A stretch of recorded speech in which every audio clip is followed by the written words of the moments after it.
while a lot of the whole Ukraine cinematic universe thing is indeed tongue in cheek, it's a joke and it's supposed to be funny. At the same time, it's supposed to be kind of serious because the people who rule over us literally think that this whole thing is some sort of movie. And they plan the war and make battlefield decisions based on the logic that this is some sort of feature film, that this is the Ukraine cinematic universe. And I decided to do a video because the Wall Street Journal noted pro Russia propaganda piece. And once again, if people want to say I'm a Russia shill, fine. But to my knowledge, I think 90 plus percent of the sources I use are Western pro Ukrainian sources. But, anyways, so this is the Wall Street Journal noted pro Russia hacks. Ukraine's lack of weaponry and training risks stalemate in fight with Russia. So this is from a couple days ago. Brussels. When Ukraine launches big counteroffensive this spring, Western military officials knew Kiev didn't have all the trainings or weapons from shells to warplanes that it needed to dislodge Russian forces. But they hoped Ukraine courage and resourcefulness would carry the day. Like, let's just think about this for a minute. It's like a fucking movie. It's like, once again, it's like Arnold coming in with like the machine gun and just yelling, ah, and like mowing down 50 guys. It's like when the guy with the I don't know, the assault rifle fires like two shots and then Metal Gear blows up or something. They think this is like the Expendables, like it's a Terminator movie or something. That this like plucky group of underdogs is going to beat the evil empire or something like that. That was literally the plan. And like once again, this is not me saying this. This isn't me like doing a Ukraine cinematic universe parody. That's literally what their plan was. That like the Ukrainian soldiers were just going to be really brave. The Russians were going to run away. Let me see here. Where does it say that? Morale. Meanwhile, Moscow's military is grappling with low morale because of exhaustion, poor supplies, and infighting among Russian leaders. If you go back and look at it, they literally thought that the Russian soldiers were just going to run away. That this was a Hollywood movie, that you were going to have a big damn heroes moment, that the Ukrainian army was going to go running in, the Russians were going to abandon their defensive positions, and this is unironically what they're basing strategic decisions on. I know I'm repeating myself a lot of times, but it's so fucking crazy. It kind of defies comprehension. So, do I even need to read the rest of this? Like they're saying here in the Wall Street Journal, maybe the Wall Street Journal. I don't know why the Wall Street Journal would be lying. Maybe this is running because is this running damage control for Biden or not? Because I can't even tell anymore. But my point is they've admitted that Ukraine doesn't have the resources.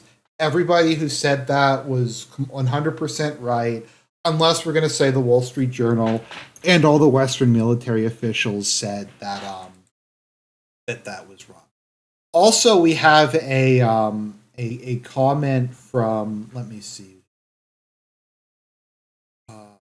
where is it? Where Blinken said that it's over. Yeah, Russia's lost the war. In Ukraine, Blinken says Zelensky lobbies for more defense. It's over, guys.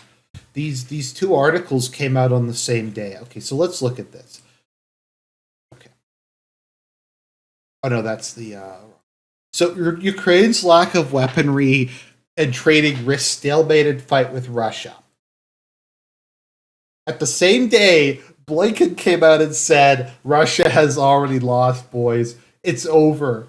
Everybody can go home. And this is the media narrative that we're getting. This is the narrative that we're getting at the moment. And I guess the question is, well, at least the U.S. didn't lie. Maybe they obfuscated. Maybe they were like, they said, okay, Ukraine doesn't have. Maybe Ukraine does. Maybe Ukraine doesn't. We're going to be ambiguous about it. It's not like the U.S. and Ukraine and the EU and NATO and everybody came out and said they have all the weapons that they need for the. Oh wait. Ukraine has enough weapons to begin counteroffensive, says foreign minister of Ukraine. I guess Reuters and Ukraine's foreign minister is a Russia shill. I mean, what would the Russia shill position be? Would the Russia shill position be saying that Ukraine had the weapons and they're failing despite it? Or saying that they didn't receive the weapons and they're failing because they didn't have? I don't even know. It's like a Buddhist cone. Let's see here. So they claimed that they still had enough.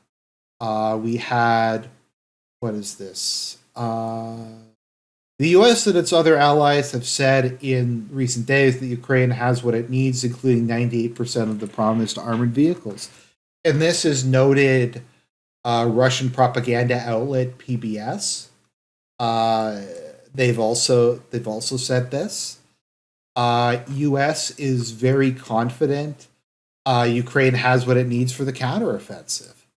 So basically, all these people were just like, "Yeah, it's here we go." Blinken, Ukraine has everything it needs to retake the occupied territory. So we have all this shit that came out at the same time that we have this article out. And I mean, they can't both be true. You can't have them saying Ukraine has everything. Well, also they said that it doesn't. Like it's once again. I'm sorry if this video is like serious and I'm not really doing too many jokes, but I don't really get how you can argue with like how bad this reporting is. And once again, this is USA Today, Reuters, PBS, and the Wall Street Journal, and the Kiev Independent. These are like some of the most pro Ukraine sources possible. So that's what's going on. I don't know. Our leaders are completely retarded. But God bless everybody, and I guess kind of keep going.